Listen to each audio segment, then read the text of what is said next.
Bonjour, bienvenue sur les QGIS Tutorials de Jean-Marc Gilliot d'AgroParisTech. Alors dans ce tuto numéro 2 de QGIS, on va voir les outils de navigation cartographique, comment zoomer et scroller, les géosignets, les hyperliens, comment est-ce qu'on ajoute et on enlève des couches dans un projet, la possibilité d'avoir plusieurs vues cartographiques et l'extension OSM Place Search. Alors voyons tout d'abord la barre de navigation cartographique de QGIS, c'est cette barre d'outils là. Premier outil, la petite main qui permet de se déplacer dans la carte, donc c'est pour une méthode de scroll. On maintient le bouton gauche appuyé et on peut se déplacer dans la carte. Ça remplace les barres d'ascenseur. Les petites loupes plus et moins pour zoomer, dézoomer, classique. Voilà. Zoomer, dézoomer. On peut aussi utiliser la molette de la souris pour zoomer, dézoomer. Pour le scroll, on peut aussi utiliser les touches du clavier. Donc ça peut être assez pratique quand on a la souris qui est occupée avec une autre fonction. On peut se déplacer avec les touches du clavier. Si on appuie sur la barre espace du clavier aussi, on peut déplacer, scroller sans avoir besoin d'appuyer sur les boutons. Pour certaines fonctions, en particulier quand on fait de la digitalisation, ça peut être assez pratique. Alors la loupe avec les 3 flèches, là c'est la zoom sur l'emprise complète, c'est-à-dire sur l'ensemble de la carte. Donc si on clique dessus, là on se retrouve sur l'ensemble de la France. Alors si on veut revenir juste sur la zone, par exemple de la ville de la flèche, on peut cliquer avec le bouton droit sur la flèche et faire zoom sur la couche. Ça c'est une fonction assez utile parce que quand on a des données qui ne sont pas exactement sur la même emprise géographique, ça permet de basculer rapidement d'une zone à l'autre. Donc il y a ce bouton aussi, zoom sur la couche là, qui permet de faire la même chose. Si on veut revenir au zoom précédent, on a un historique des zooms, zoom précédent, zoom suivant. C'est comme l'historique de navigation sur un navigateur. Donc on peut se déplacer, voilà, je reviens sur l'ensemble de la France, et là je reviens sur la zone de la flèche. Une méthode de zoom qui est aussi assez utile, c'est ce qu'on appelle le zoom cadré. Là je vais revenir sur l'étendue de toute la France avec un zoom total. Je prends la loupe plus, et je vais maintenir le bouton gauche de la souris appuyé et tracer un rectangle sur la zone d'intérêt, et je vais zoomer directement sur cette zone que je viens de dessiner. Donc ça c'est très pratique pour passer d'une emprise globale à une zone bien. Autre élément utile pour la navigation, les signets spatiaux ou géosignets.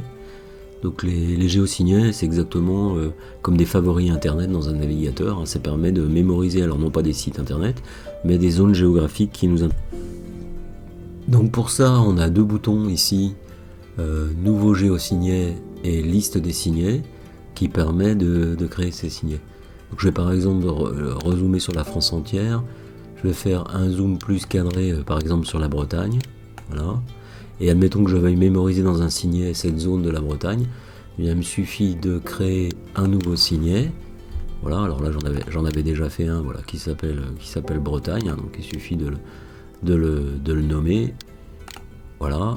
Et donc si par la suite je reviens à un zoom global, il me suffit d'afficher, si c'est pas fait, la liste des signets. Voilà, là je l'affiche ou je l'enlève. Je double-clique sur Bretagne et il me ramène directement sur la zone Bretagne. Donc ça c'est assez utile pour garder, quand on est sur un projet, on a plusieurs sites d'études.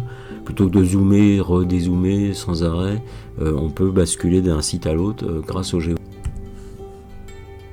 Autre outil, quand on explore un peu la carte, c'est de faire des mesures. Mesurer une distance, mesurer une surface. Donc là, la petite règle dans la barre d'outils. Si on clique sur la petite flèche à gauche, on voit plusieurs fonctions. Mesurer une longueur, mesurer une aire, mesurer un angle. Alors par exemple, mesurons une longueur. On va mesurer la distance à vol d'oiseau entre Le Mans et Angers, par exemple. Voilà, grossièrement.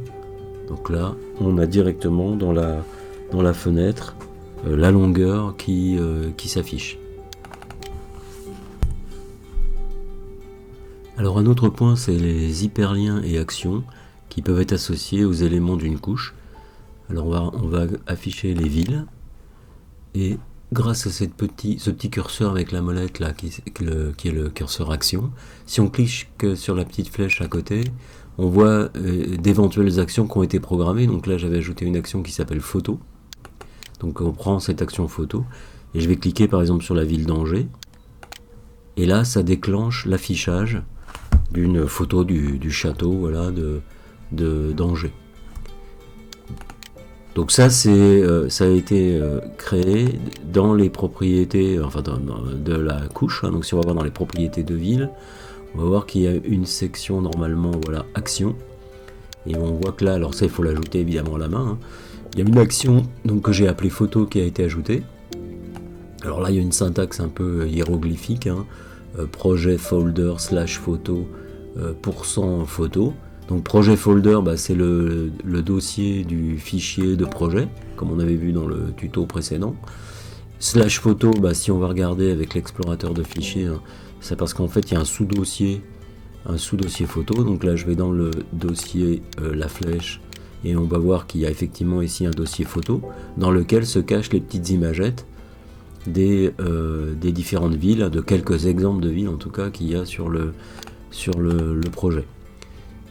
Et donc le % photo, qu'est-ce que c'est? C'est tout simplement, si on regarde la table des villes, donc j'ouvre le tableau de la couche ville, on va s'apercevoir qu'il y a une colonne qui s'appelle photo, dans laquelle j'ai rentré sur quelques villes le nom du fichier JPEG qui correspond. Donc ça c'est un exemple d'action automatique qui permet d'associer un fichier, ça pourrait être un fichier Excel ou un fichier Word, là c'est une photo, et quand on clique dessus, ça demande à Windows d'ouvrir l'application par défaut pour afficher cette photo ou ce fichier. Donc là ça peut être pratique pour par exemple donner l'accès à des photos de terrain depuis la carte. Un point très important quand on commence à créer son jeu de données, son SIG à partir de QGIS, c'est d'ajouter évidemment des nouvelles couches. Au départ même on n'a rien du tout, donc on a besoin d'ajouter les couches. Donc là il y a eu un peu de changement dans QGIS 3, mais on va retrouver aussi des choses qui étaient déjà dans QGIS 2. Donc la première façon d'ajouter des couches, c'est le petit bouton ici, gestionnaire de sources. Donc si on appuie sur le gestionnaire de sources, on a une boîte de dialogue qui permet d'ouvrir des données en fonction de leur catégorie. Ouvrir des vecteurs, ouvrir des rasters. Alors ça c'était un peu la barre d'outils de base qu'il y avait dans les versions précédentes de QGIS. Donc on peut ouvrir à la fois des fichiers, vecteurs, raster, mesh, des fichiers ASCII, texte délimité pour ajouter de nouvelles données, ça on le fera. Des geopackages, ça c'est des formats un peu plus récents mais qui sont assez pratiques. Et des bases de données, Spatial Lead de la base SQLite, Postgres, QL, etc., Oracle, ou bien des données sur Internet, on le fera tout à l'heure, ajouter des données sur Internet.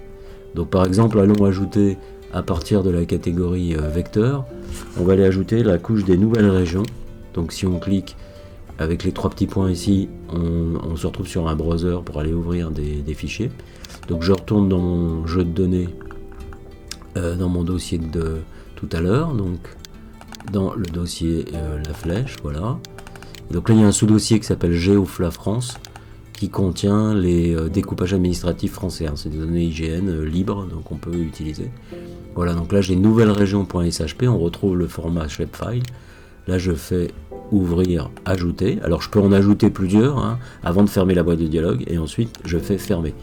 Et là si je dézoome, ou si je fais zoom sur la couche, comme on a vu tout à l'heure, bouton droit sur les nouvelles régions, zoom sur la couche, voilà, je me retrouve face à mes nouvelles régions.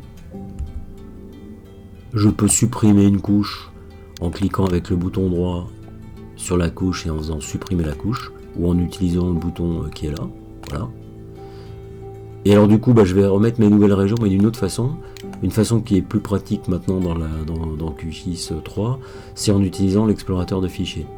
Donc je peux directement aller dans mon dossier, voilà ici QGIS, la flèche, GeoFLA France, je double-clique dessus, je vois apparaître toutes les couches, et je repère mes nouvelles régions de tout à l'heure, et je les fais simplement glisser sur la carte, donc c'est beaucoup plus pratique hein, que la façon précédente. Une source de données qui se développe énormément ces dernières années, c'est les données sur Internet, les données en ligne. Donc on va voir comment ajouter des données en ligne. Alors il y a des données avec la plupart des logiciels de SIG, maintenant on a accès à des fonds de cartes en ligne gratuits. Et on verra aussi comment accéder à quelques fonds de cartes de l'IGN, hein, du géoportail de l'IGN. Alors la première façon dans QGIS, c'est d'utiliser l'extension Quick Map Service. Donc soit dans le menu Internet ici, on a Quick Map Service, ou sinon il y a une petite icône directement là, Quick Map Service. Alors il se peut qu'elle soit pas présente, hein, comme on avait déjà vu, comme c'est une extension, si elle n'est pas installée, extension, installée, et puis là on cherche Quick Map Service et on l'installe.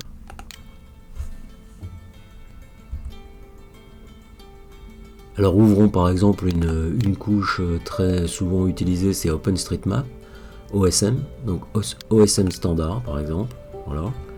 Donc là vous voyez apparaître directement dans la liste des couches une nouvelle couche là, OSM standard. Alors je vais décocher un peu des choses comme les nouvelles régions et le scan 1000 IGN, puisqu'on ne voit plus rien. Et voilà, là on voit apparaître le fond OSM. Je vais faire un zoom sur la couche vers la flèche, là voilà.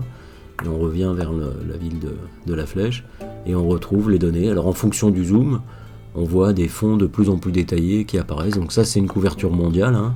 On a accès au monde entier sur la couche OSM, c'est une carte collaborative. Alors pour accéder à des services plus particuliers comme celui en France de l'IGN, on peut ajouter ses propres serveurs de cartes. Donc avec le petit bouton de tout à l'heure du gestionnaire de sources, ici on a tout un tas de sources de données, en particulier WMS, WFS, qui sont des protocoles standardisés d'accès aux données cartographiques. Hein. WMS c'est plutôt des données raster, WFS des données vecteurs. Les plus courantes c'est les WMS. Donc on va ajouter une nouvelle couche WMS pour accéder à quelques fonds du géoportail de l'IGN. Alors on commence par créer une nouvelle connexion à un service. Donc là on clique sur le bouton nouveau. Pour créer une nouvelle connexion, on clique sur le bouton OK. Et là on lui donne un nom, donc par exemple IGN. Et puis on tape l'URL. Donc https wxs.ign.fr /choisir géoportail /géoportail /wmts service égale wmts et request égale get capabilities. Alors choisir géoportail, ça c'est la clé. IGN c'est un code en fait, hein. Ça c'est un code de démonstration, de test. Normalement en entreprise on demande un code avec un numéro. Et get capabilities, ça demande au serveur de renvoyer la liste des couches disponibles. Donc on valide avec OK. Si on ne s'est pas trompé dans l'adresse, il n'écrit pas. Et après on fait connexion. Et s'il ne le fait pas automatiquement, on va sur l'onglet jeu de tuiles. Et du coup là on a accès à tout un tas de couches de base, en particulier les orthophotos, les cartes IGN, le cadastre.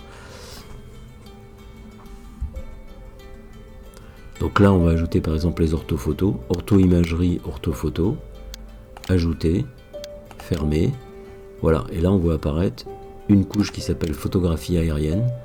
Et là on a voilà, le fond des photos aériennes IGN à 50 cm de résolution sur toute la France. Et donc là si on zoome sur la flèche, voilà, on a la carte très détaillée, les photos très détaillées.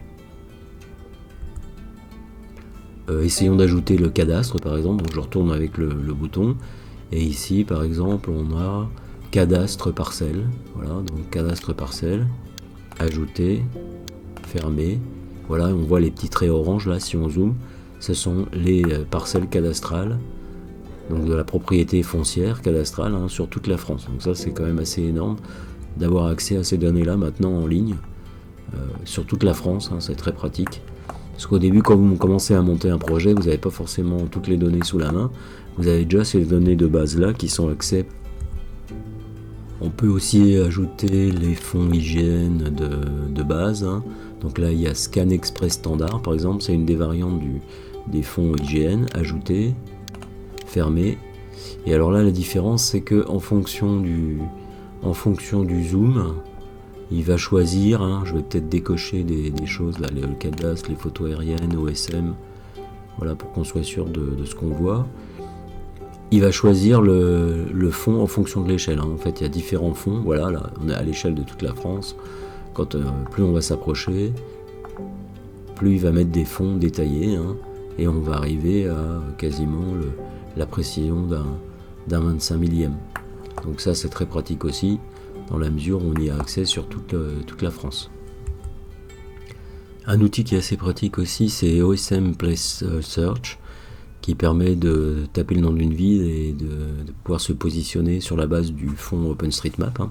Donc ça c'est une extension, Donc si elle n'est pas installée, vous allez dans extension, installer une extension. Là vous tapez OSM, je l'avais déjà tapé, voilà. Et là vous avez OSM Place Search. Donc s'il n'est pas installé, ben vous l'installez et vous cochez OSM Place Search. Pour y avoir accès, il y a un petit panneau, donc bouton droit sur la zone grisée, et on active le panneau de recherche de lieu OSM, voilà. Panneau de recherche OSM. Et sur la gauche apparaît un petit volet là, OSM, et on peut taper le nom d'une ville, par exemple si je tape Paris, il nous met le résultat de la recherche ici, il suffit de cliquer dessus, et il va nous positionner directement sur Paris. Si par exemple je mets Angers, je clique sur Angers, et voilà, on se retrouve pas loin de la flèche sur la zone d'Angers. Donc ça c'est très pratique pour aller directement sur un lieu. Je vous conseille de l'installer dans votre QGIS. Alors un point sur les vues cartographiques. La partie centrale où on affiche la carte, là c'est la vue cartographique. On a la possibilité d'en ajouter plusieurs. Donc si on fait nouvelle vue cartographique, voilà, il fait apparaître une deuxième fenêtre. On peut la faire glisser et la mettre dans la fenêtre principale. Et comme ça, on a deux vues différentes. Alors soit si on veut mettre deux échelles différentes, par exemple, sur la même zone. Alors pour les vues 3D, on va se placer déjà dans une région montagneuse. On va aller par exemple sur la ville d'Annecy. Donc avec OSM Search Place, on tape Annecy pour se localiser sur Annecy. Et dans le menu vue, on va ajouter une vue 3D, voilà une vue cartographique 3D. On va la placer comme tout à l'heure en deuxième vue. Et puis on va aller ouvrir depuis le dossier BDALTI MNT la couche qui s'appelle MNT France, et on la fait glisser sur la zone 2D. Pas dans la zone 3D, dans la zone 2D. Là on voit le relief de toute la France en dégradé de gris. Bon, c'est une version à 1 km de résolution, très grossière. Ensuite, alors on va peut-être la désafficher pour pas gêner la visualisation de la carte topo. Et dans les propriétés de la vue 3D, là, la petite clé, là, on va les fixer comme couche d'élévation, cette couche MNT France. On va mettre une échelle, un facteur d'exagération de 2 pour accentuer un peu l'effet relief. Et avec la molette, ou le bouton du milieu pour les souris à 3 boutons, en montant et en descendant, on fait basculer en vue perspective la carte. Si on va vers la droite ou vers la gauche, ça fait tourner la carte. Voilà, donc ça permet d'avoir une visualisation en vue perspective 3D de la carte. Il faut bien sûr avoir une donnée de MNT pour créer l'effet de relief.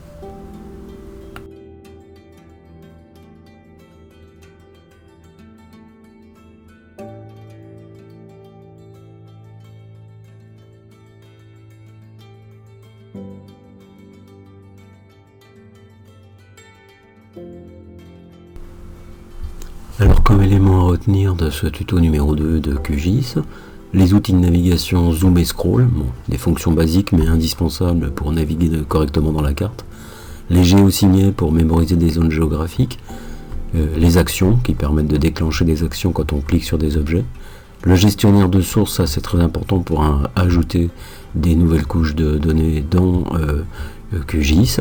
On a vu aussi que c'était plus facile de le faire avec l'explorateur de fichiers. La possibilité d'ajouter des couches en ligne, ça c'est très utile au jour d'aujourd'hui avec OSM ou le géoportail IGN. La possibilité d'avoir plusieurs vues cartographiques, éventuellement une vue 3D.